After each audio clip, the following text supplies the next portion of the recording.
Welcome to Salty Locks Adventures Live. I'm Salty Locks, and this is your front row seat to extreme underwater diving adventure, spearfishing, and all things under the sea. Welcome, welcome. Once you get settled in, be sure to hit the like button and share the live. Share the live, share the live. So I missed last month, but I'm working on doing these live sessions at least once a month so that I can engage in real time with the Salty Locks audience. I enjoy reading all your comments once you've had a chance to watch the videos that get dropped, but I also love the real time interaction. So if you haven't already started following Salty Locks Adventures on other social media platforms, be sure to do so if you want more quick clips and behind the scenes action. I post reels and random tidbits on TikTok, Facebook, and Instagram. Quite a bit of them don't ever make it to YouTube, so that's just another way to stay connected. You can find me on TikTok with the same username as YouTube, which is Saltylocs, SALTYLOCS. And on the Meta, which is Instagram and Facebook, the username is Saltylocs Adventures, right? And that's all one word, SALTYLOCS ADVENTURES. If you are on the replay, welcome. Sorry you missed the live session, and I hope you can join us next time. So, guys, part two of the 28th Lionfish Beach Hunt was posted earlier today. If you haven't watched it yet, be sure to check it out at the end of the live. So, hello, good night, SH. When was your first dive? You mean like my first ever dive? My first ever scuba dive, if that's the question, was back in 2006. I went out with my two brothers in 2006. My oldest brother is certified. He's been certified since I believe it was 1999, and I expressed some interest in going diving, and he decided to take us out. Me and my other brother. We dove Cookie Point in St. Thomas. So first dive, about 60 feet. It was very interesting. It was very fun, and it was the start of it all. That's a good question. But yep, that's where it started. And every time I took a visit to St. Thomas after that, I always made sure that we were able to go scuba diving until I was able to get my own certification, which did take a while because back then it was really, really, really expensive to get certified. It's pretty easy to do it now, and it's not very expensive. But back then it required like almost a week's worth of education, and I know for a fact it was over a grand. So it was a little bit out of my reach until one year I was able to find a deal on Groupon and hit up my other brother and asked him if he wanted to do it as well. So we kind of buddied up on that and got certified at the same time. And that was in 2015 is when we officially got certified. Our coursework, I believe, started in 2014, but at the end of 2014, but the weather was so bad towards the end that it was hard for our instructor to get us back in the water to complete the certification. But yeah, that's where my first dive was. Cookie Point, St. Thomas. Not a bad first dive at all. Kind of got swept by the current a little bit because there's a swift current at Cookie Point most days. So it kind of pulled us from the right side of the beach to the left. But it was a fun dive.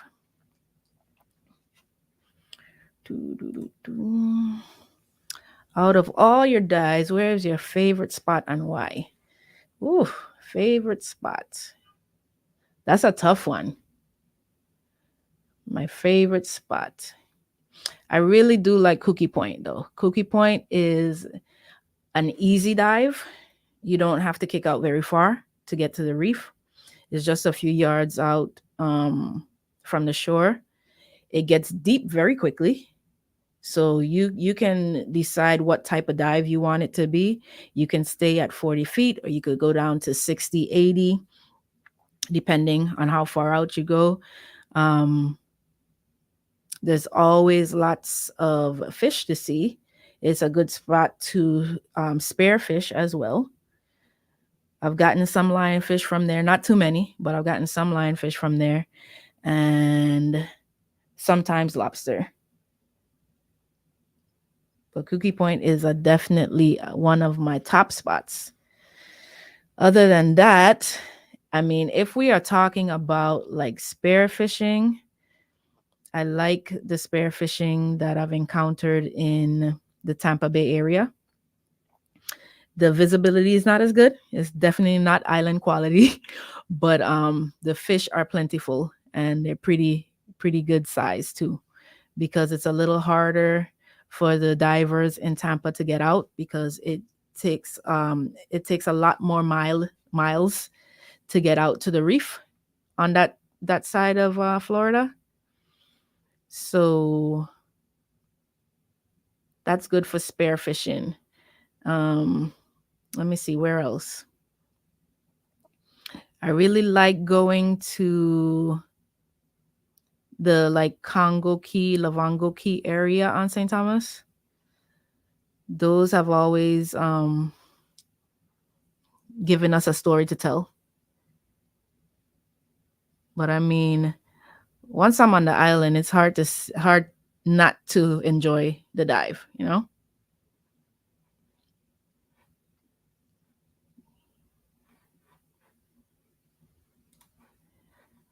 So I'll be out on the water tomorrow morning.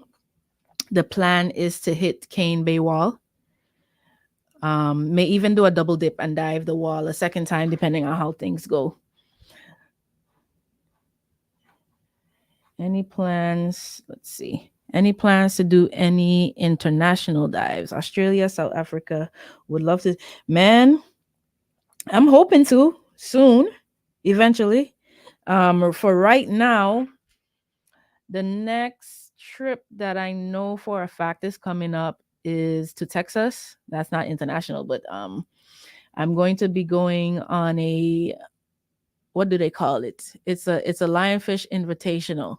It's supposed to be like a research dive. They have hunters and scientists separated on the dives, and we're gonna be going to the Flower Garden Bank National Marine Sanctuary, um, and trying to pull up some lionfish from that area. But no international dives on the agenda yet, but hopefully soon. That's a dream right there for sure. I definitely want to do Australia. I want to see the Great Barrier Reef, even though everyone says it's not as great as it used to be. But I still want to see it for sure.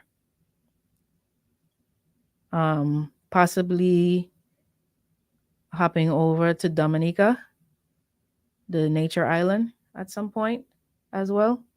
I have dove there before, but I don't think I ever posted. That was back in like 2016.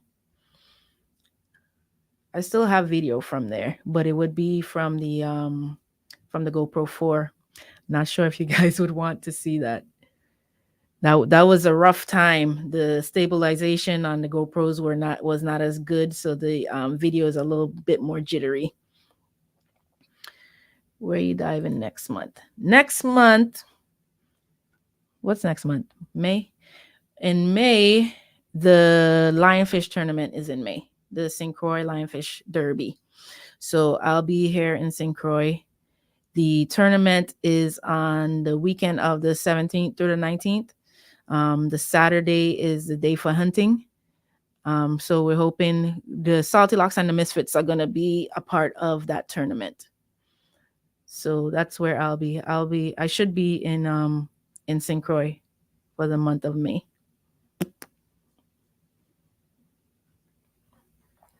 But tomorrow I'm going to be diving the Cane Bay Wall. Um, the wall is just over a 200-yard swim from the shore. So it's a fairly easy swim compared to what we usually do sometimes when we do beach diving. The reef leading to the wall sits at about 30 to 40 feet deep, and at the edge of the wall, you're facing the open ocean. So as you look off into the vast space in front of you, the depth drops beyond recreational diving limits. I like to go over the side and observe the marine life along the wall.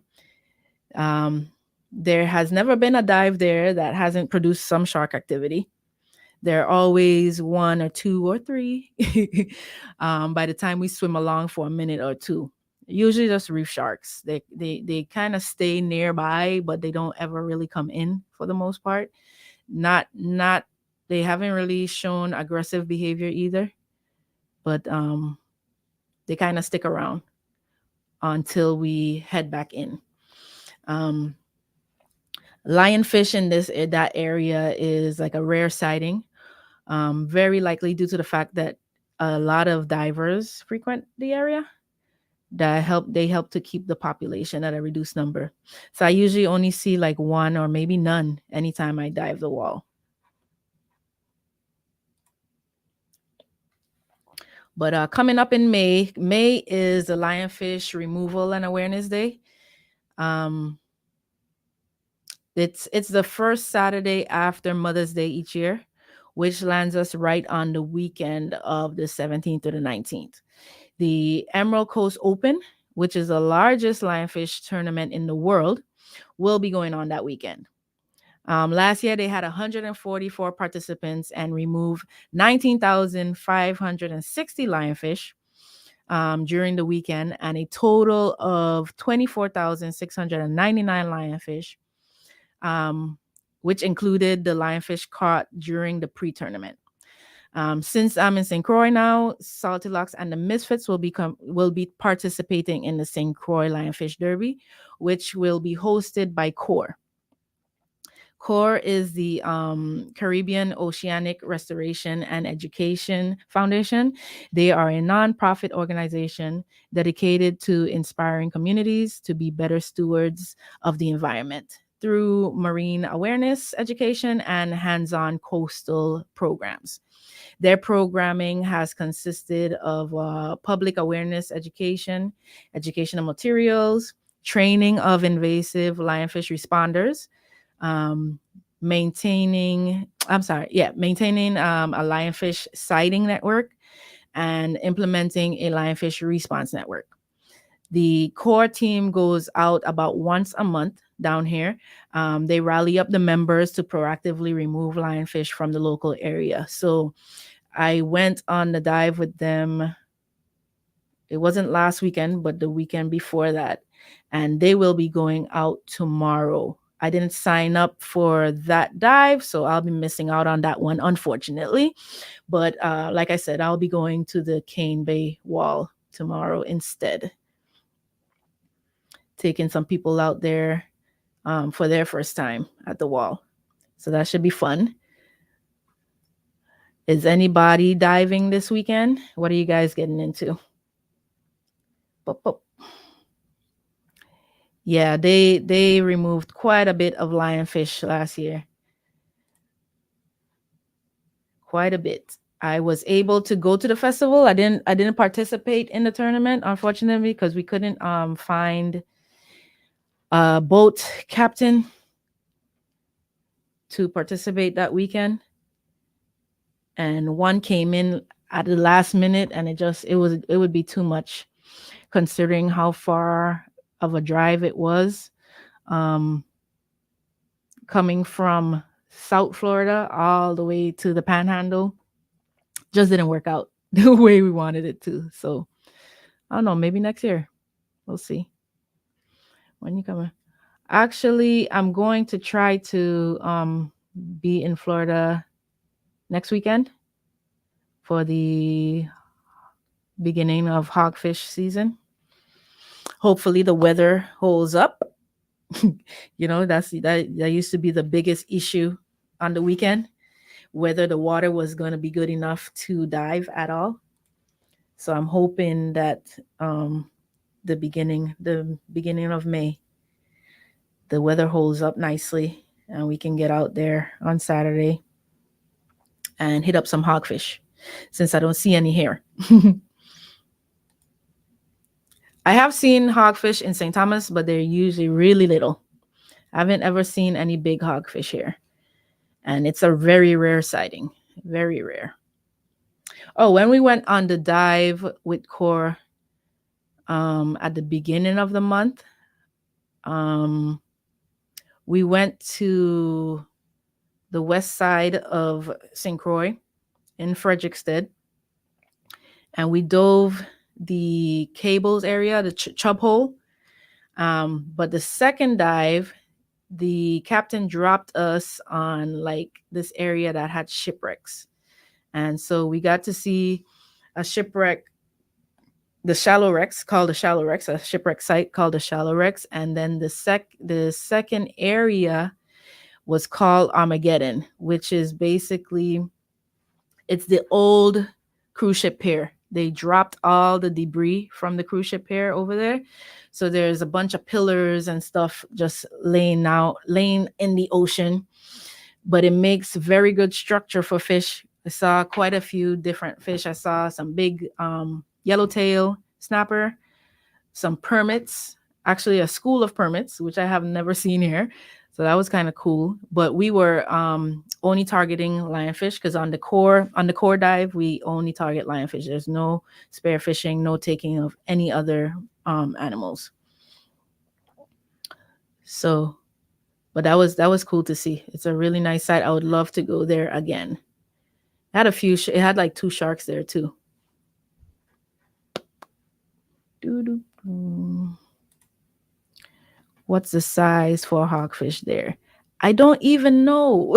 To be honest with you, I have I seen hogfish in that booklet. I don't feel like I've seen hogfish in that booklet. To be honest with you, I don't know if there's any regulation here. I'm gonna have to check that out.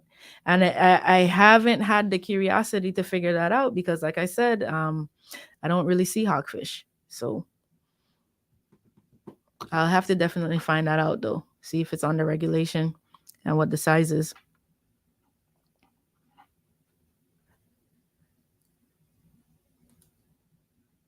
I can tell you what lobster is though. Since it's 3 inches in Florida, it's 3.5 here. But we don't have the limit of a season. There's no season.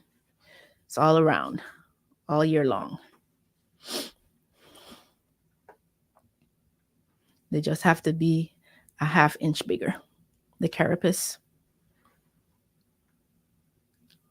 I'll tell you what though, St. Croix doesn't have as much lobster, or I haven't seen as many lobster here as I usually do on St. Thomas. All year long. There's no cutoff, no season. Come on down. They just have to be a half inch bigger. The carapace just a half inch bigger, 3.5. But that's pretty easy to come by here. So that's not a problem. But there's no cutoff time.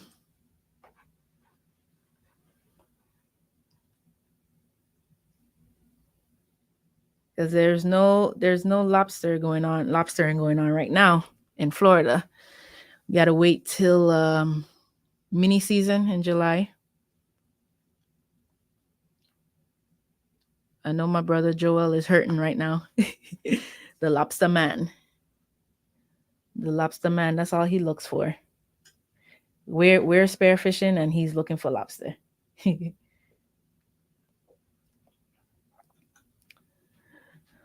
What's my favorite? My favorite fish to catch. I like catching amberjack.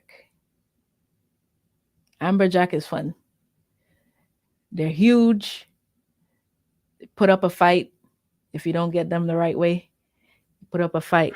The reef donkey. Um, cobia is fun too. I've only caught one in my lifetime, but it was a nice catch. They put up a fight. They fight like crazy. Mutton snapper don't let you get close, but they don't go down. They don't go down easy either.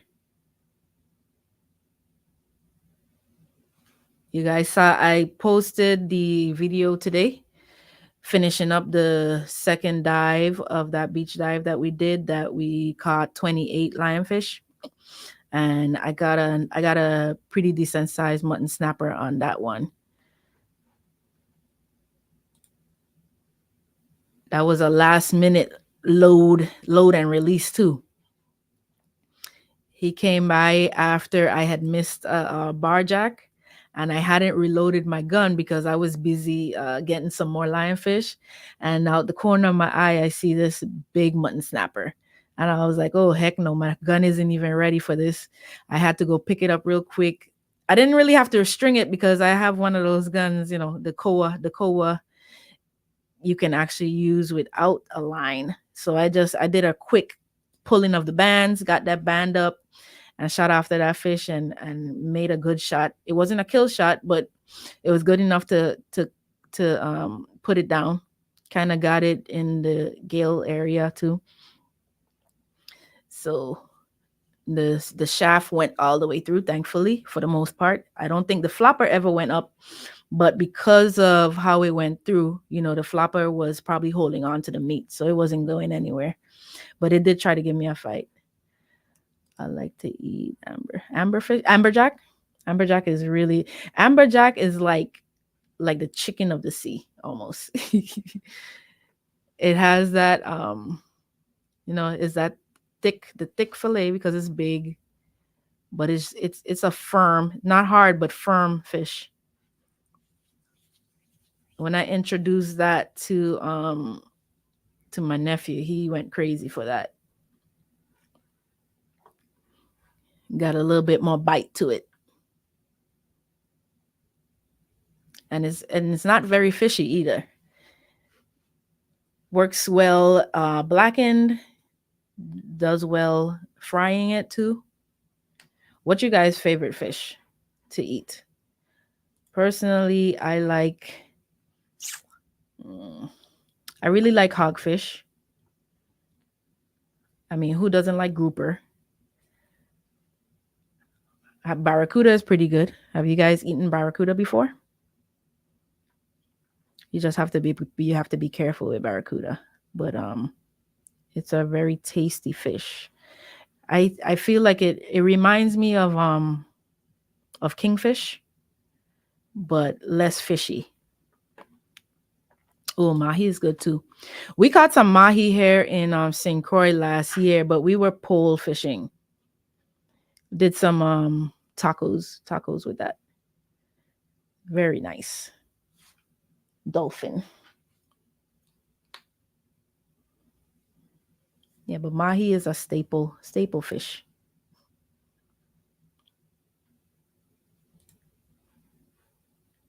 Doo-doo.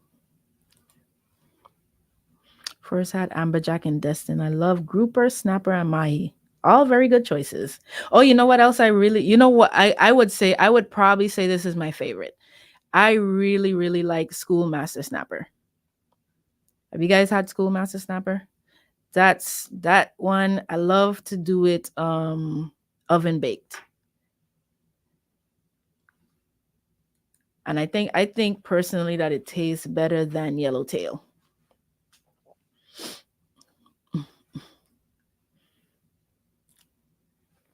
What was your scariest dive experience? Man, I'll tell you what.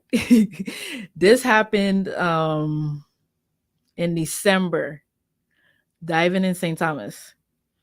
We went to French Cap, and was it this how many dives did we do that day? I want to say that was our first dive for the day. Yep, I'm pretty sure it was our first dive for the day. That's actually a video I have to work on editing for you guys. But it was our first dive for the day.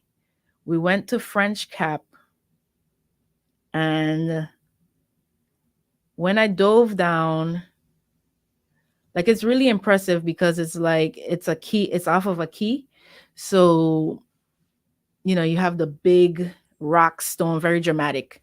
Um and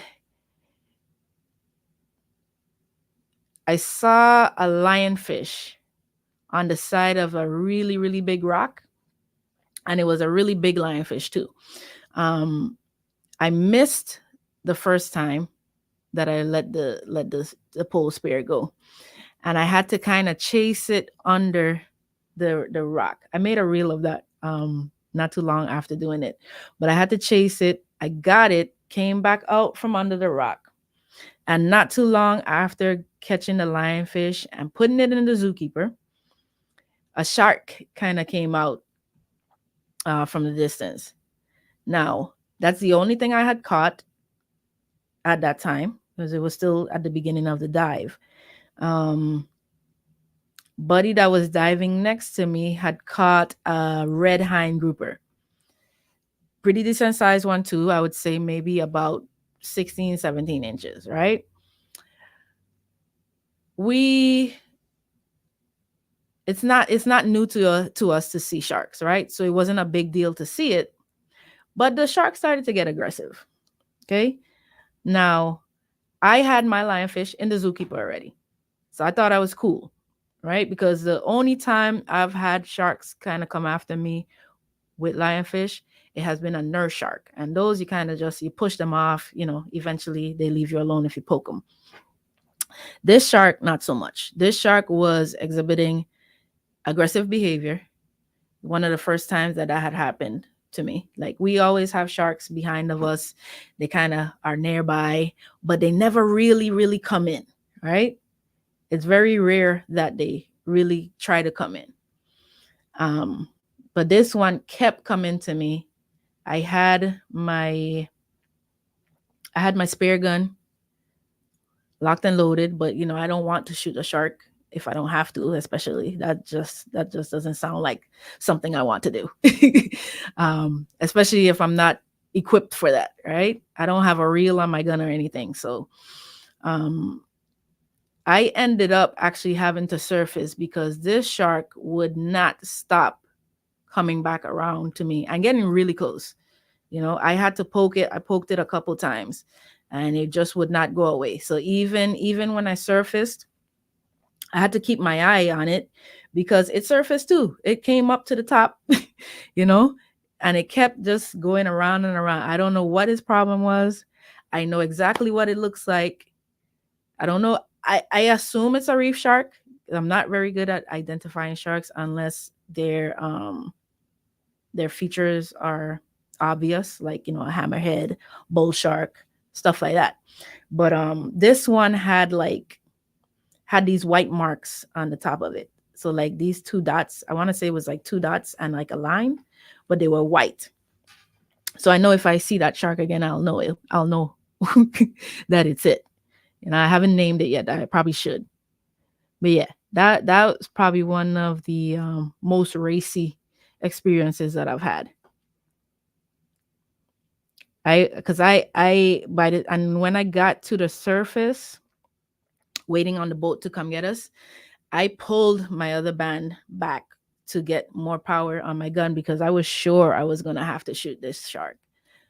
Like I said, I didn't want to because you never know how that's gonna go. But I was ready if I needed to. And I had my shark band on my leg, so there goes that theory. The shark band apparently wasn't working that day. The shark band doesn't work on nurse sharks, but it's supposed to work on every other shark. And if you've seen any of my videos when there's sharks, there's a lot of times where a shark will come in, but it'll haul in the other direction. There's a time that happened with a bull shark. A bull shark was coming my way, and it got a certain distance to me, and it just turned around and took off in the other direction really fast. Now I can only attribute that to the shark ban. I don't bet my life on it, but it's a extra prevention method for me personally. The first time I saw it was on a commercial spear fisherman's boat, and we went to do a commercial charter with this person, and he asked if we wanted to wear the shark band. And I had heard of the shark band before, but I was always skeptical. But when the commercial spear fisherman had them on a boat and used them, I was like, well, if he uses them, you know, then there must be something to it. And ever since then, I had bought us, shark bands, and have been using them anytime we go spear fishing. That video with the hammerhead, and I believe your nephew was so scared. That was one of, oh yeah, that was my nephew. That was a hilarious video. That's a classic right there. That now is actually one of the first times that a shark has been quote unquote aggressive. I still personally don't think that shark was really aggressive because it was more so just circling us. But that was his very first experience with a shark, so he was rightfully scared. Because if you never experienced anything like that, it was understandable. Teenagers. But it was hilarious hearing his reaction once we got back on the boat. What exactly does a shark band do? So a shark band is supposed to have this electromagnetic pulse that emits from the band that kind of wards away the sharks. They don't like the feeling of it. So that's how that's supposed to work. But I don't know. I don't know what the life span is on the band. So maybe I might need to look into getting another one, because that happened in December with that aggressive shark, and I had another incident. What are we in March? That was either no, we're in April. That was March. So in March, when I went off the cliff over by Spratt Hall, I had another reef shark that pretty much wouldn't leave me alone. So maybe it's time to replace the shark band and see what happens there. That one I had to keep poking that one. That one kept coming up behind me. Not as aggressive as the one at French Cap, but definitely aggressive nonetheless.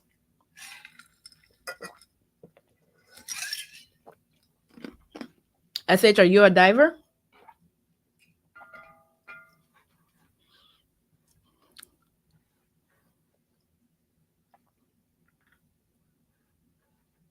Bum, bum. Who's in Florida? Anybody going out this weekend?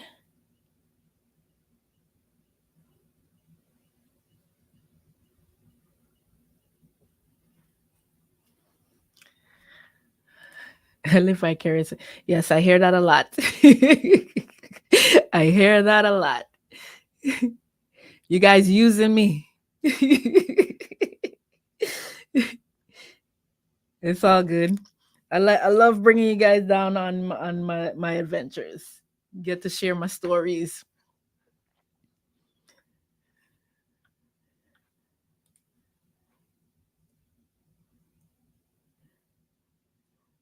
There's a few brave enough to come out there with me.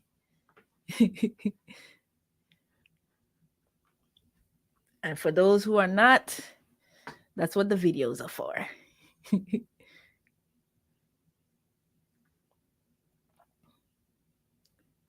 But it's not all scary stuff.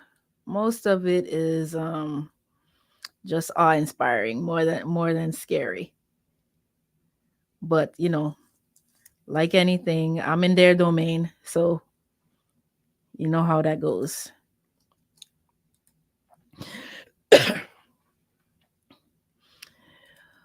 Hello, Turgood. How are you? I ate lionfish. Oh, nice. Where did you get lionfish from? Was it at a restaurant? Oh, at Sea Salt. Nice. How was it? What's your opinion? And how did they prepare it for you? I need to work on posting some recipes. We had lionfish tacos the other day. Um, and maybe like 2 weeks before that, I did the coconut lionfish with the pineapple. What do you call that? The pineapple dipping sauce, pina colada dipping sauce. They love that stuff. They love the pina colada dipping sauce. Guys, you can't go wrong with it being fried.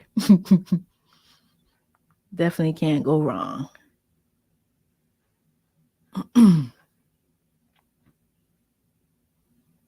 Yeah, I'll have to do the coconut lionfish. They really love it. If you like coconut shrimp, coconut lionfish, same thing. And then you add that pina colada dipping sauce. Oof, lovely. Craziest experience for me was the Goliath grouper eating the hogfish out of JPN. And yeah. Yep. That was an interesting one. That grouper followed us the whole dive, like literally. He was there when I got down there, and he never left our side. But I found out that is it? I forgot the name that they told me. I feel like it's like now I'll probably be lying if I say it. I can't remember the name they told me, but that grouper is known for being in that area. I guess he's been fed before, so it's like, he kind of is sitting around waiting for food.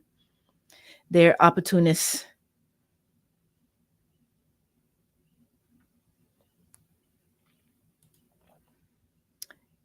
If I was over the other side of Atlantic, I will be up for shark diving. So the only shark dive I've actually done on purpose was in Jupiter. Um, went up there with what was the name of that? I can't remember the name of the charter. Shark Quest? I can't remember the name of the charter, but I do have a video of it. And we basically dove with a bunch of lemon sharks. It was during the Goliath grouper aggregation. So it's like over 50 to 100 Goliath grouper all in like the same area. And the dive master was like baiting um sharks with a catch, like, with chumming. He was chumming the water basically. So that brought the lemon sharks around. It was maybe, I want to say maybe about 5 lemon sharks or so, kind of just swimming around us. That was cool. That's probably when I really got, cool with sharks, because like before that is like, oh, shark, not to say that I ever was really scared, but being surrounded by them in a somewhat controlled environment is not really controlled, but you get my point. We had to wear specific things. Like they told us to wear our black wetsuit, no color, black fins, as much black as we can, fully covered, um, nothing bright. Um, and being with somebody who does that for a living is very different than a shark running up behind you while you're diving. So I think that's when I got a little bit more cool with sharks, to say. Um, but you guys have seen our run-ins with them. Not all of them, because like I said, I haven't posted that video from December. That probably will be my next one. I think I'll do that next. And so I was telling you about that shark with the white stuff on his body. I ended up having to poke it, and it still never went away. That was the first time I really had a shark be that super aggressive. And after that dive, we were like, okay, we got to get out of here. We're not doing French cap today again, because we intended to do 2 dives at French cap. But after that incident with that shark, with my one lionfish, I didn't even have any real fish on me, you know? And it wasn't after my buddy who had caught a fish, it was after me. I don't understand it. But it was a pretty big lionfish. So I don't know if it was just sending too much distress signals. So we definitely moved on from there and went to, where did we go? We went on another key. I'm trying to remember the name right now. We went to Buck Island. There's a Buck Island in St. Thomas, and we dove on one side of it. And I caught a couple lionfish there, but I also caught some like mangrove snapper too. So that was fun. That was a good way to end.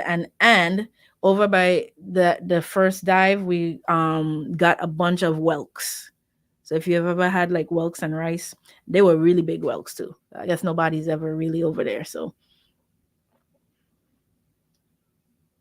but like I think I have pictures from that dive on Facebook. So that's why I was telling you guys, if you are on any of the other social media platforms, be sure to follow me on there, because you get to see you know behind the scenes stuff a little bit more real time than with YouTube. These videos that I'm posted, there's no telling when it is that I did the dive. Like that last video was a dive that was done in January. Prior to that, I did one from June. It just kind of it's whatever is easiest for me to upload at the time. You guys have to tell me what it is that you really want to see. The lionfish videos seem to do very well, so that's why I'm kind of posting more and more of those. Aside from the fact that I do a lot of lionfish hunting, I'm always down there with a zookeeper and pole spear, so that's what's gonna happen anyway. But you guys have to tell me what it is that you really want to see. If it's more of the cooking, I'll make a more of an effort to do more of that. It's just a little harder for me to multitask in that way, you know. Having to record and cook and not burn anything is a bit of a task. But if that's what you want to see more of, I am willing to do that for you. He ate my fin. Who ate your fin? The Goliath?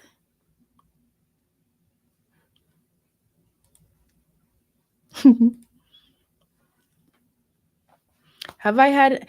I've had a nurse shark take a lionfish off of me.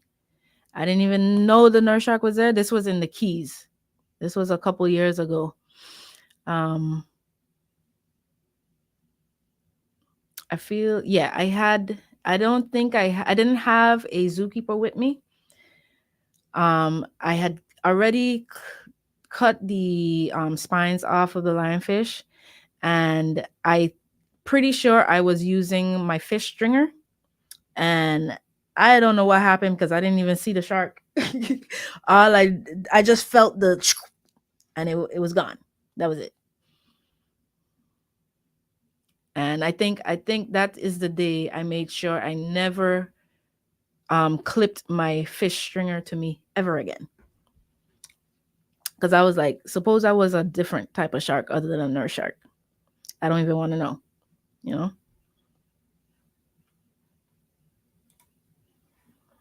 Was it an Atlantic sharp nose? Hmm. Now you're gonna make me look up what an Atlantic sharp nose looks like. I'm not good at the Atlantic sharp nose. I'm not good with the identification. Oh, it definitely wasn't that.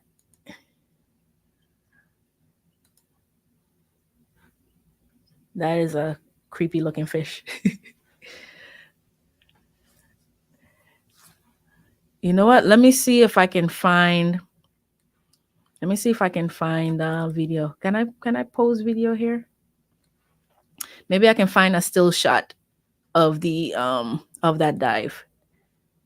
Maybe you can tell me what type of shark it was, because I honestly don't know.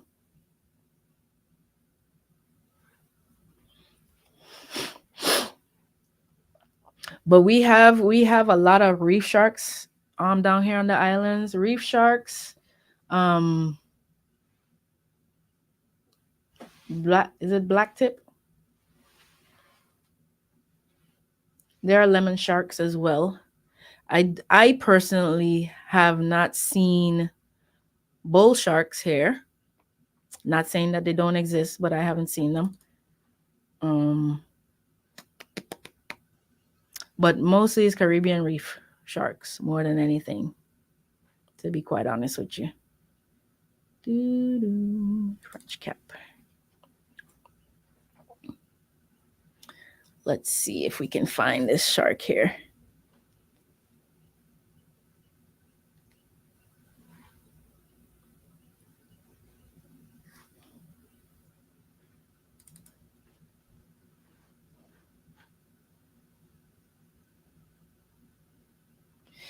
Yeah, Turget, he wasn't actually. I get what you're saying, but this particular charter was not feeding them. He was chumming the water. So what he did is he had, let's say they had caught some fish the day before, maybe some wahoo and stuff like that.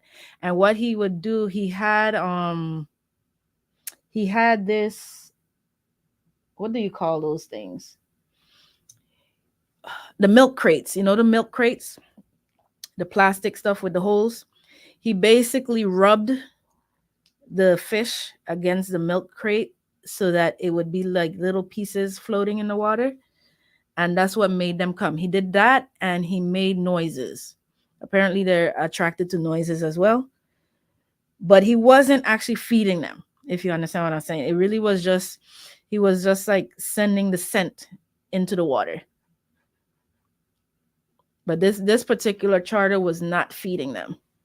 He actually was against the feeding as well, because he said that's how they lose their limbs and fingers and stuff. And I definitely don't like the idea of feeding them either, because then they associate us with food.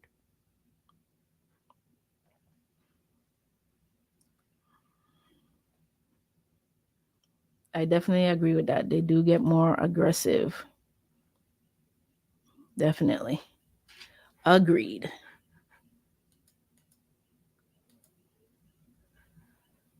All right. I think I found the video. I have to see if I can put it on the screen though.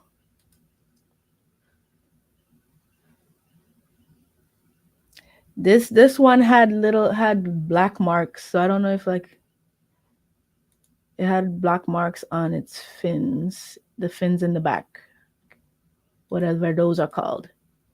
I really got to work on my shark identification. See, oh, okay, let's see.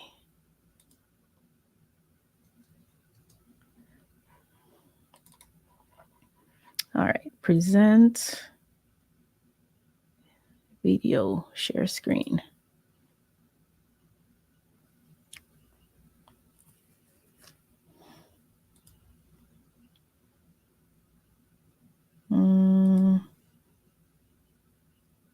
There we go.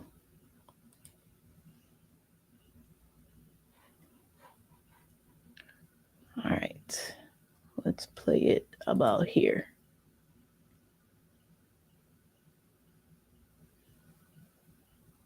You have to be patient with this video here that I'm showing you, because I was at the surface at this point and the camera doesn't look like it was like, angled properly most of the time. See a little remora on the bottom there. That's JP getting his gun ready, because I'm like, load up, because this guy looks like he's about to do whatever he wants whenever he wants.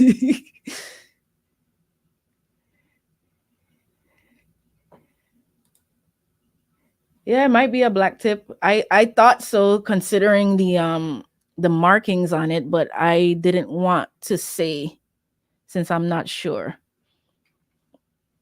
And then when I started looking stuff up, like the Caribbean reef shark kind of looks similar too. So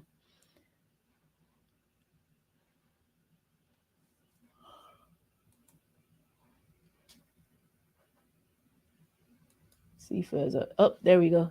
That's a better shot right there. Kinda. Trying to find the one where it was right up on me. Shark attack. I named it Shark Attack for real. So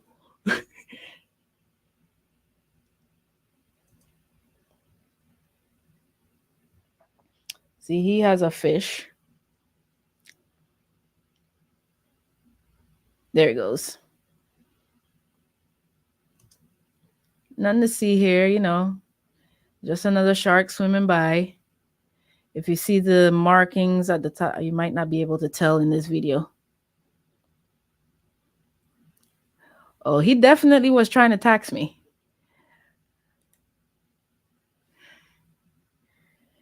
But my lionfish was already inside the zookeeper, so it would have definitely been a fight. You would think, you know, the easier thing to do would be to take the fish that was in my buddy's in my buddy's hand possession, you know. But no, it was more interested in finding out what I had going on. See, he has one hanging off the side of his gun, right? Because he saw the shark and he's like, I'm gonna keep this fish at a distance. There he goes again. It's kind of circling around. Nothing to see here. Oh, there goes a second one. There's two of them there. I don't know. They're off in the distance, so you might not be able to see. Okay, here's where it comes in. You see them two marks at the top of the head? Okay, so who wants to tell me what that is? Do we still think it's a black tip?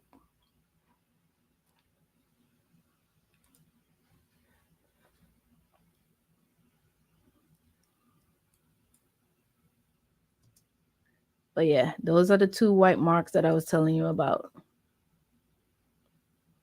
And there we go.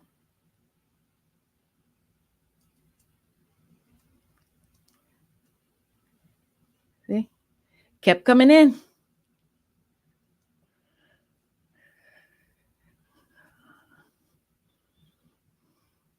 Not really paying him any mind. More interested in me. You see how many times I had to poke it? It just kept coming back.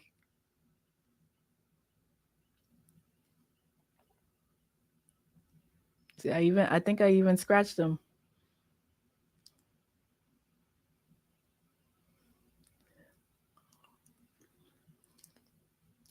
See? I'm shark bait for some reason that day. I don't know why.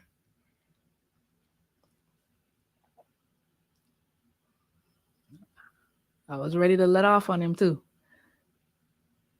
I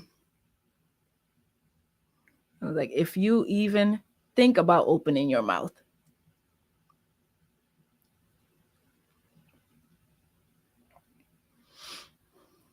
And then we're at the surface. I was like, I am not staying down here with you. See my nice little lionfish in my zookeeper?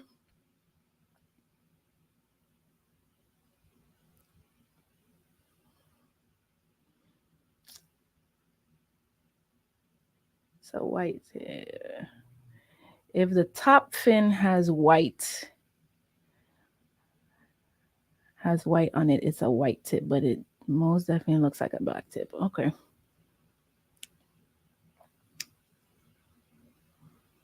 Yeah, and the problem is that it didn't end there. When I surfaced, it was back to you know,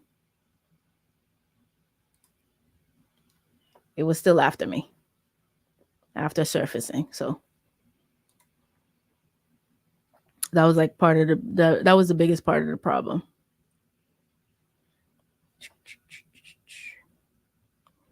So yeah, I definitely would say that is the top experience right there.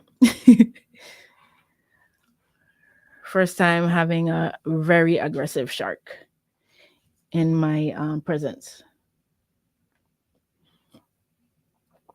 Most of the time, they're just kind of circling around and trying to figure out what's going on. But that one was definitely interested in what I had.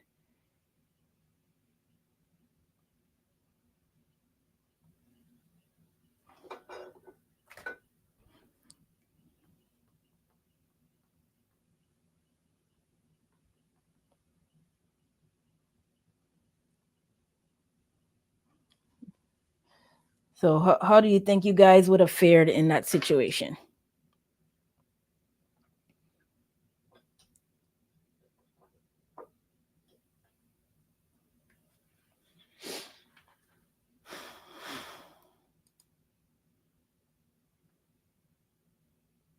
I think that shark was just, and listen, I think my brother had seen a did he tell me he saw a, was it an amberjack or African pompano? But he kind of had got separated from us too and was on his own and had his own shark interaction. Didn't come in like it did to me, but he was like, I'm not gonna shoot this without, somebody here for backup.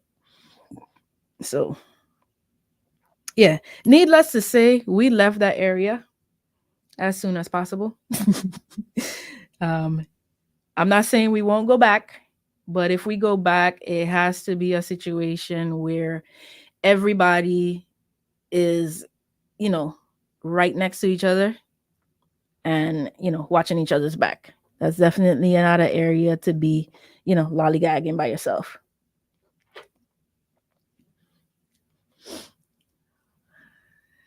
I probably would have been the first diver in history to let one go. I'm sure you're not the first. Better you than me. I would have to take it out. I mean, listen, you see at the beginning of the quote unquote attack, I was ready. I had boat bands pull back, but I was holding off for it to, I mean, this sounds crazy coming out of my mouth, but I was holding off for it to open its mouth. Because, once it opens its mouth, I know it's serious. You know, what it was doing more so was kind of just trying to bump me. But if I swear, if I saw an inch more of aggression, I was letting go. I was letting go for sure. As you can see, it's not terribly big. It was probably a 5 foot shark, but I'm only 5'5", so you know, a 5 foot shark is more than big enough for me, and it will always have an advantage over me because rows of teeth, right? Yeah, but I was ready. I was ready to let her rip. I sure was. Do watch New Zealand and Australia spearfishing channels. Those spearmen and women, there's something else. They probably are dealing with a lot more shark activity, right? Our shark run-ins have ramped up in the last couple years, and that's just probably because we do a lot more spearfishing, I guess. Um, but for the most part, like I said, they aren't usually aggressive, except for what I just showed you. And so you said, "This is why I watch your videos. You staying out of that problem, right?" I know. Thinking about it, it sounds crazy, but I love this stuff, man. I do. When I first started diving, I wasn't sure how I would react to sharks because you would like people knew I dived and stuff. I would show them little videos from like my phone and stuff before I actually started editing, and they were like, "Aren't you scared of sharks?" And back then, I would say, I don't know because I don't really see sharks, and if I do. it's only nurse sharks, which I don't have, nurse sharks. We don't really consider them sharks. They're like puppies, right? Um, and to be honest with you, nurse sharks had been the most aggressive shark. Whenever I saw sharks, it would be off in the distance, like barely, off in the shadows, never really coming around. The nurse sharks were more ones that you pass by, or but when people, like I tell you, when people ask me, I was like, I don't know, because I don't really see sharks. I see nurse sharks every one now and again. um and then you know that changed. Like, to be honest with you, probably around the time of that video with my nephew is when that first changed. Because before that, I mean, I could say that I saw a hammerhead, but it would be off in the distance, nothing that I could really talk about, um, or barely even something I could get on camera, you know. But I guess, around that time, we started spearfishing more and more. And, that's what happens, I guess. You see more and more predators when you have bait on you, which is part of the reason that we tend to use the if at all possible, which is usually when we are on our boat, we tend to use the, what do you call them now, the toothless spearfishing floats. So if you ever see my videos where I inflate the float and send up the fish, that way we don't have to worry about, whether a shark is going to come because I have bait on me. I'm a brand ambassador for them. So they sent me like another kit or two. Like 2 years ago, they had sent me 2 kits after using their products. And it's definitely been helpful. However, it's not something I can use on a beach dive, because I'm gonna float it up and I'll probably never see it again. That's an easy meal. To be honest with you, we've lost a few of those floats before. Not a few, maybe 2 floats before, on a really really flat day in Florida where it was almost like a lake. Um, and for some reason, the boat did not realize that we had sent up the floats, and we in trying to retrieve them, when we got back up on the boat, we saw one dip down.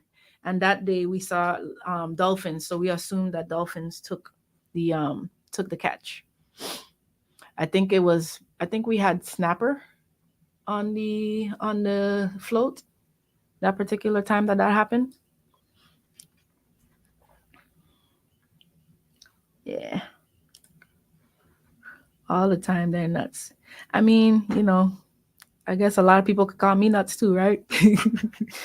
But I can imagine. I think I think their sharks are bigger over there too. This is definitely a gift. Thank you. I like to think so. It's just like night diving. I didn't know how I would feel about night diving until I did it.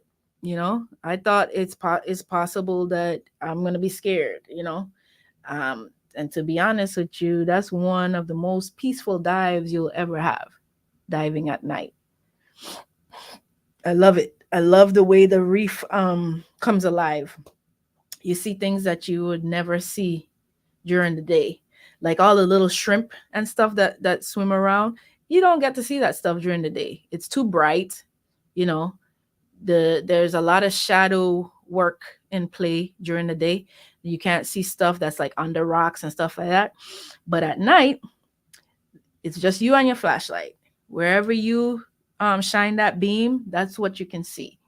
You know, so all those bioluminescent things, the shiny things that you just won't see during the day, come alive at night. It's almost like being in an Avatar movie. I really, really enjoy night diving.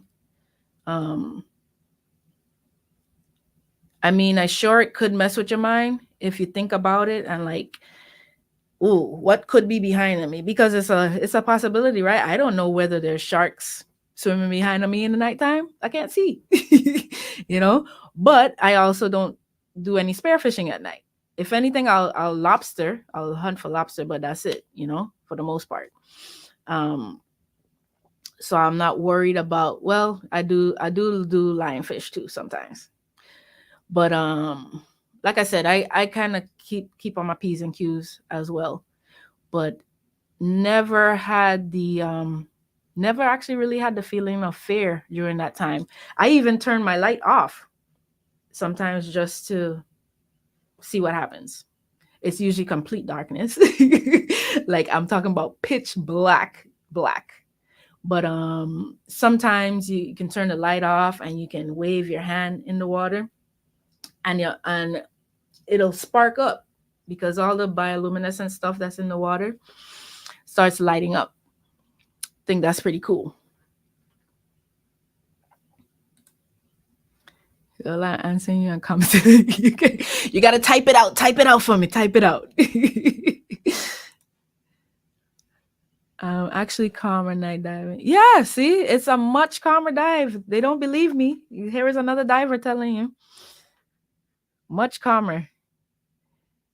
The senses are even more relaxed, I feel. I mean, unless you're scared, right? I guess. But I feel like your senses are more relaxed. It's not an overload.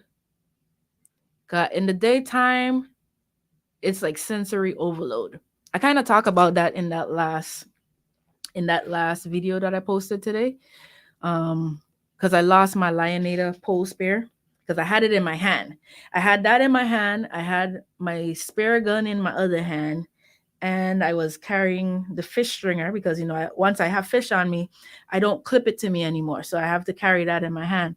And somehow, in the time of swimming, I dropped the pole spear.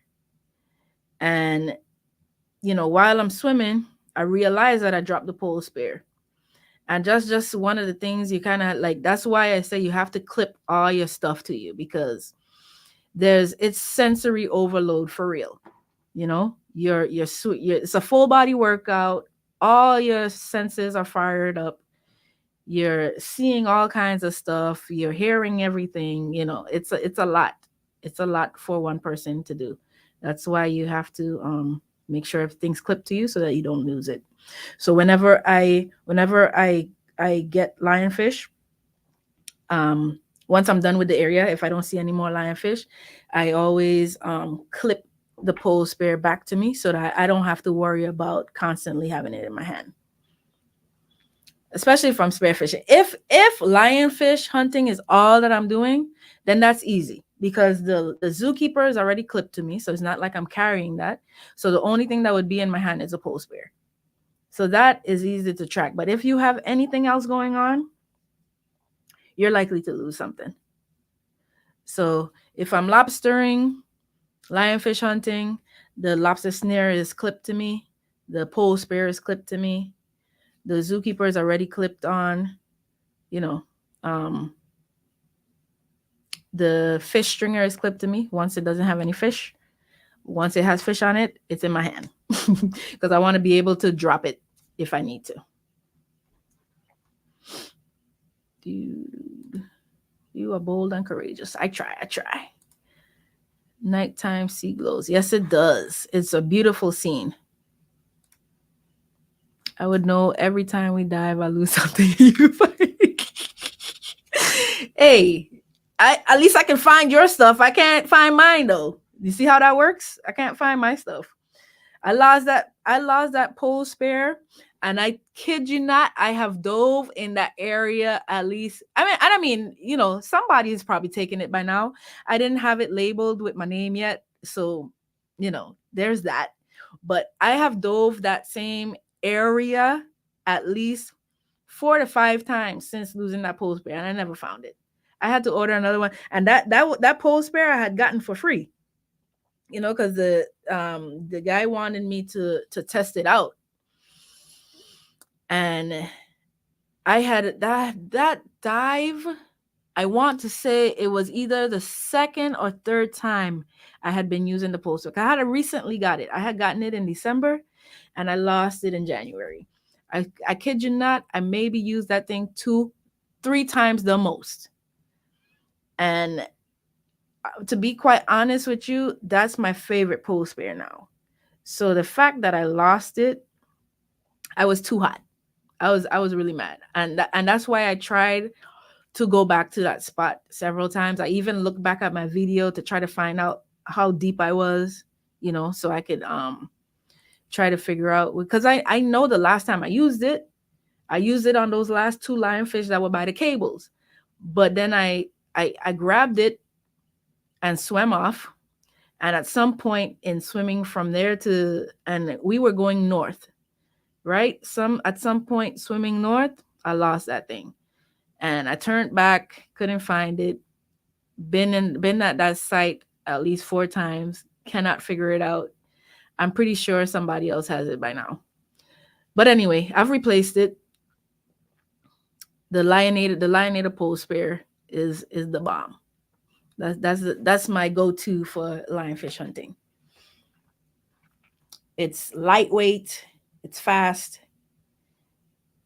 I didn't do too well on the last dive that we did, but I don't think my head was in the game. Nothing to do with the lionator, because it's proven itself time and time again since then. And I ordered a few just in case. I ordered, not really in case of losing it, because I have it clipped now, and I make sure to tell myself, you're not using it, clip it, clip it, clip it. But I bought a couple because I have some people down here that are interested in learning how to lionfish, and I kind of want to make it part of the package.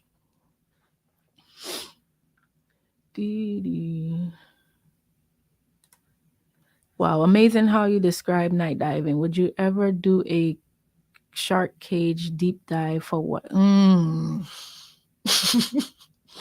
Funny thing is, I thought about this cage diving thing the other day. I don't know why. Great whites scare me. I've never seen one in the ocean, but they are just really scary looking. So I don't know if I would be. I don't know. That's yeah. Shark. I don't want to be in a cage. I don't like the idea of being inside of a cage, first of all, and I don't know how I feel about a white shark, great white. I don't know. We'll come back to that. I think we need to plan a dive in Jacksonville. Heard the roaches are bigger. I wonder if it's lionfish here. I am sure there's lionfish in Jacksonville. There's no way there's not lionfish in Jacksonville. I think it's just a matter of you getting out there. Hey, you can come down here. Well, no, St. Croix don't really have a lot of lobster. And when I do tend to see them, they are big. They are big when I see them.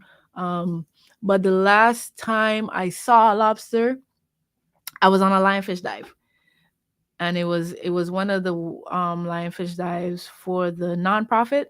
So you can't take any other creatures other than lionfish. So, but they were big. They were big lobsters. It's almost like they knew that I can't take them today.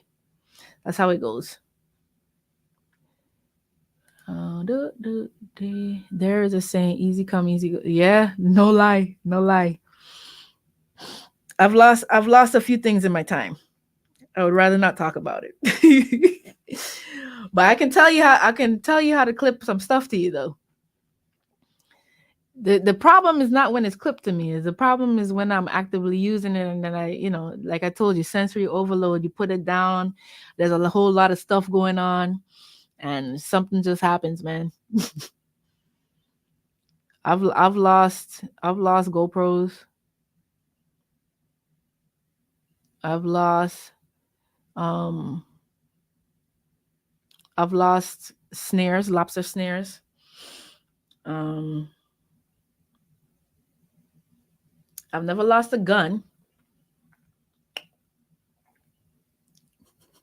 I find guns, but I don't lose them. Um, I almost lost the gun, but that was to a fish. That wasn't just my own fault. That was me shooting the fish and the fish taking off with my gun. Thankfully it came back around and I was able to retrieve it. But yeah, that was when I shot that was the African pompano. That was the African pompano in St. Thomas.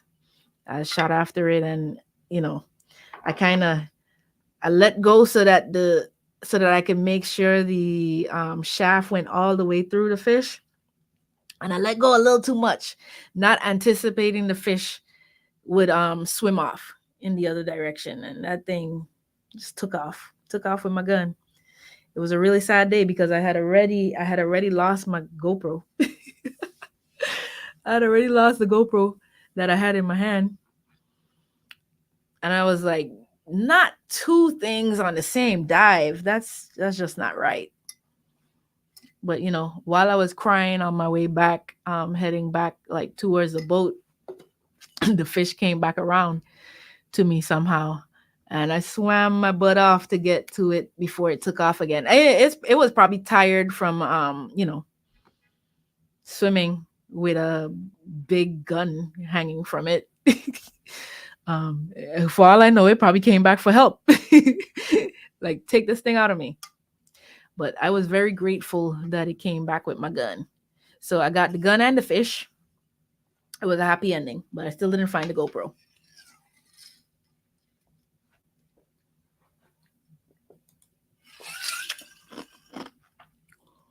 What is the weirdest thing you have seen in a dive? The weirdest thing would probably have to be that suitcase. When I found it, listen, man, I thought I was going to be in the money because I was like, a suitcase in the ocean. When I opened it up, you know, and my eyes were still wide, it was wide open because, you know, when I first opened it up, it looked like it could have been money, you know, but it was filled with baseball cards, mostly baseball, right? Some football. There was some football in there. There was a few basketball cards in there, but a lot of memorabilia. So some of them were in plastic, some of them were in the harder casing. So it was definitely somebody who collected cards. You know, problem with seawater is that it ruins paper products. So most of the stuff was not encased in anything. And as I was kind of sifting through them, they kind of started to fall apart. I still have some of the cards because I held on to what I could, especially the ones that were encased. So I still have those. I don't know if they're worth anything, but probably not with water damage. But that would probably have to be one of the weirdest things that I've seen.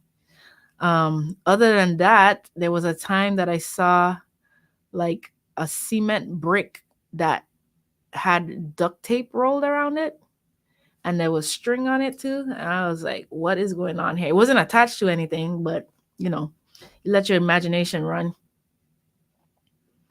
And like, what is this block of cement doing with duct tape on it and string?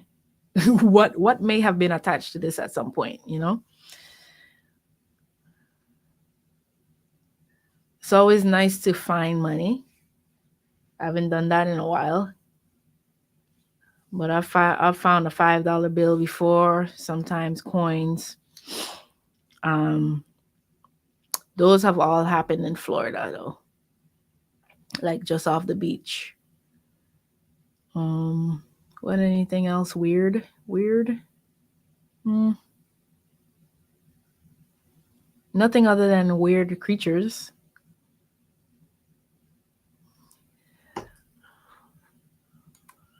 Listen, I don't know. All I can tell you is there was nothing attached to it, and that was enough for me. Oh yeah, the sewage pipe. How could we forget about the sewage pipe? There's a big outfall pipe in Hollywood, Florida. That was pretty interesting. That was literally watching sewage spew out into the ocean. They said when I read up about it, they said by 2025 all of those should be out of commission. So we'll see. Maybe we go back over there and see if it's still pumping out. They say what's coming out of it is treated sewage, but I mean, can you ever really treat sewage? Brown stuff coming out in the water, and like you just see this pipe and there's nothing but brown stuff just shooting out of it constantly. And the fish love it.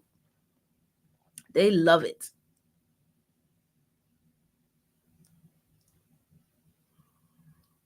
It's like nourishment for their body. And then we eat it. Ugh. It's gross even thinking about it. I had to wash my hair extra long that after that dive.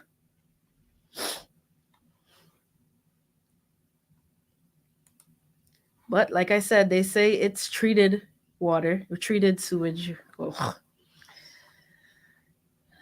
I don't know why it has to go straight into the ocean, but you know. Ever been tempted to treasure hunt dives? I mean, yeah, I always hope to find something. Um, they have, you know what I'd like to do in there's a place in Florida, Venice, Florida, where they do shark teeth. They hunt for shark teeth. They found some cool teeth there before. Really big ones. But yeah, I would definitely do some treasure hunting if I could. I've never found anything of real value. I've found a GoPro before, but it was my friend's. Um, he had happened to tell us about losing his GoPro, and we had gone in that area diving that same weekend. Um, and I found his GoPro. It's funny how I can always find everybody else's stuff, but I can't find mine. Yeah, it was really nasty. Really nasty. And I mean, all kinds of fish were swimming up and through there. Okay. Goliath grouper, snapper, grunts, listen, groupers, all kinds of groupers. Leela wants to know if she can dive at her age. Kalila, if you're 10, then you can dive. The minimum age is 10 years old to get certified. That's when Jahan got certified. He got certified just before he turned 11. It just worked out that way because, it was the summertime and stuff. He's an August baby, so yeah, we got him. And it's not that hard. You do the coursework with them. At the time I read all the stuff for him. So we quote unquote studied together. I figured it would be easier than making him read it himself. So it was basically me doing training again. So I read all the stuff off for him. Made him do the testing because every chapter they would have to do a quiz at the end of the chapter, I guess, to verify that they learned what they were supposed to. And I let him sink or swim. When it came time to do the test. Did he fail any of them? I can't remember. It's been a couple years, so I'm not sure. If he did, it was probably only one, and he probably had the chance to redo it. So we would basically reread the chapter again and make him redo it. And then at the end of all the chapters, then then you forward on to the practical work with the instructor. And I had signed him up to get certified by the same person I got certified by. He's a military guy. He was really by the book. Pretty patient. It worked out. So Kalila, if you are ready to go diving, once you are 10 years old, it's all yours.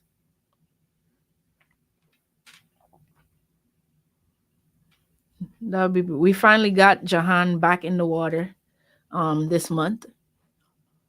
He went on the core dive for lionfish. We didn't get very many because we have been diving in the same area every time that we go out on the boat. So we have greatly decreased the population in that area, because the first time I went out with core as a collective, we got 126 lionfish total that first time. And then the second time I went out with them, we got just over 80 something. And then this third time was only 40 something.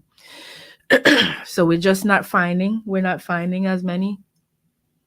But like I said, we've been pretty much revisiting the same area every time. They go out twice a month. So they'll be going out tomorrow, and they went out not last weekend but the weekend prior. That's when we caught the 40 something. So I guess I'll keep an eye out on the results of that dive tomorrow. Mike Funk is the treasurer, and he usually posts at the end of the dive. Hello, Craven. He usually posts the results from the dive that day, and let us know how many they caught. 2 years ago, when I was diving in Cyprus, me and my buddies got stuck in sewage discharging point, and the experience was awful. We complained to local county. Ugh. Ugh. Listen, I had heard of the outfall pipe, because to be honest with you, in front of so in Hollywood, there's a hotel called Margaritaville, and directly in front of Margaritaville, there's a dive site called Yellow Brick Road, and it's basically these blocks that they put on the ocean floor. But when I first dove Yellow Brick Road and I started to look up what the site was about, they said the blocks was put there to keep a outfall pipe down. So I always knew a pipe existed. I just didn't know it was still in operation. It's just very, very crazy to me knowing that something like that is still in operation in this day and age. Pumping sewage, treated or not, pumping sewage directly into the ocean. That doesn't sound right. Can't be good for our health. But like I said, when I looked it up, they claimed that those pipes, they said that there was another one in Miami, but they claim that those pipes should be shut down in the year 2025. So we shall see.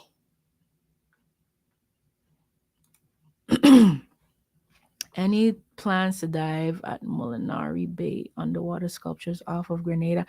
Oh, I've seen that online. I am definitely interested in doing that. That would be very great area for footage and pictures. I definitely want to do that dive. I didn't remember the name of it, but I know exactly what you're talking about. It's all those sculptures of like slaves, and yeah, I definitely want to do that.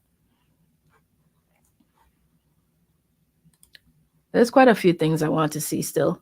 There's a mermaid one in, like, is it West Palm Beach? There's still so much to see. But right now, I'm exploring St. Croix, exploring as you see the map, the map behind me here. We do most of our diving on the west side of the island, which is in the Frederiksted area. Has produced quite a bit of lionfish. Have we done north?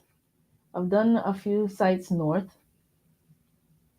Nobody seems to go to South Shore, so I'd like to at least try that one day. But it seems like the rougher side of the island, which is probably why no one goes there. But I'm trying to work my way around the island.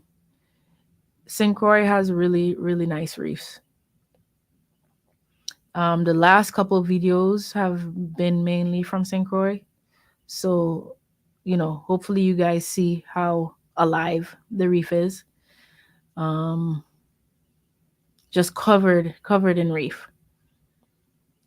Yeah, and they have wall diving. So that's always a plus. And like I said earlier in the live, I'm going to be diving the Cane Bay Wall tomorrow with some other people. So um I should be doing some of the footage from that soon as well. There's sure to be some shark activity because every time I go to the wall, there are sharks. They always come out. By the time you get to the edge, because the reef kind of flows, and then you get to the edge where it drops. And once you get to the edge where it drops, because right in front of you is nothing but wide open ocean, there is always a shark lingering in the distance. I see a lot of like big horse-eyed jack and yellowtail and saw all kinds of stuff swimming at the edge there. And then by the time I start working my way across the wall, there's always sharks. Usually about 3 of them most of the time. And then once I get back to the reef, they'll follow you back to the reef um, until you go further in. Start making your way to shore. Um, most of the times that I've only gone to the wall, let's see, maybe 3 or 4 times now.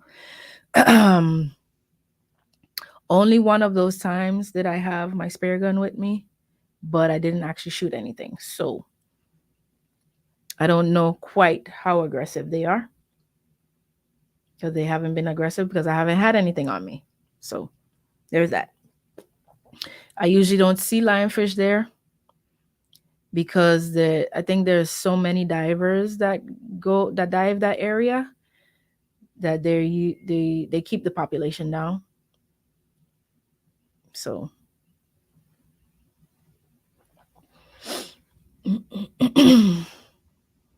thanks for exploring home BI. So do you have an ultimate diving bucket list? I need to make a bucket list. I have some things that are on my mind, but I haven't written it down. I definitely want to do Indonesia at some point because it's Indonesia. They say the water period is beautiful over there. So I definitely want to do some diving there. I want to knock Australia off of my list for the Great Barrier Reef. I've done Dominica, but I would love to do it again. I want to go to Curacao. The zookeeper company, Zookeeper, literally just came back from Curacao. They have been doing it every year. I want to say this was the third year maybe that they went to Curacao, and they caught just under 1,000 lionfish on this trip. So the ABC Islands are on my radar as well. Puerto Rico is definitely an option. I want to do Culebra first, but Puerto Rico is definitely an option. And seeing that we're not too far from Puerto Rico, it probably could happen soon. Joseph has done Puerto Rico. He's done Culebra. I think that's where he actually saw hogfish. But I was in Puerto Rico, not St. Thomas. I don't know what's going on with the hogfish population by us, but there ain't no hogfish. Come on down, man. Come on down. You know what we see down here though? A lot of mutton snapper. I've caught a few, but they are not small. The last one I caught was 23 inches. and that's roughly about the size that I see when I go out.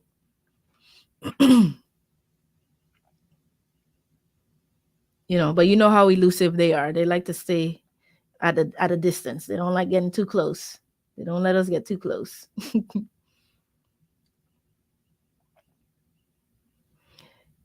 So if you guys get a chance, if you have time after we're done with the live, make sure to watch the other half of the two dive beach dive that we did the other day, that we where we caught about 28 lionfish. The first dive we caught 17, and then that second dive was when I caught the mutton snapper, but we caught about 11 more lionfish. Could have been more. I think I missed a few, but that was back in January. Um, not too long after getting here. That was one of the first dives that we did here after moving here. So there was still a lot of lionfish. But we've been combing that area of the island, and there's still lionfish, but like I said, um, it's definitely not as plentiful as it was when I first got here. Um, it's probably time to move to another section of the island. But the other thing is next month. Next month is the Lionfish tournament, the St. Croix Lionfish Derby. So that should be fun. Um, Last year, I had never dove on St. Croix at all. And the first time diving was for the Lionfish tournament. And we did pretty good for people who had never dove in St. Croix before. We caught 25. Um, I think we got, was it third place for the smallest lionfish?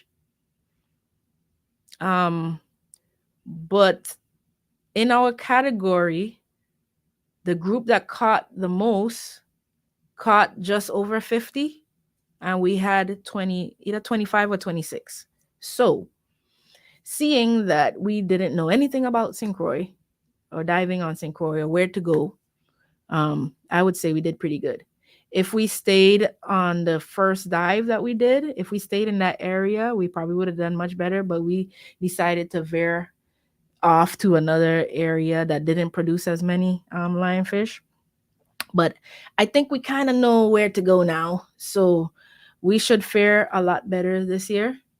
But just like we gained wisdom, so did everybody else that's going to be participating in the tournament. So it should be good. Hopefully, I will. We're shooting obviously for first place. Hopefully, get the most lionfish. I don't know how the smallest or largest is going to work out, but we are definitely shooting for getting the most lionfish on this run.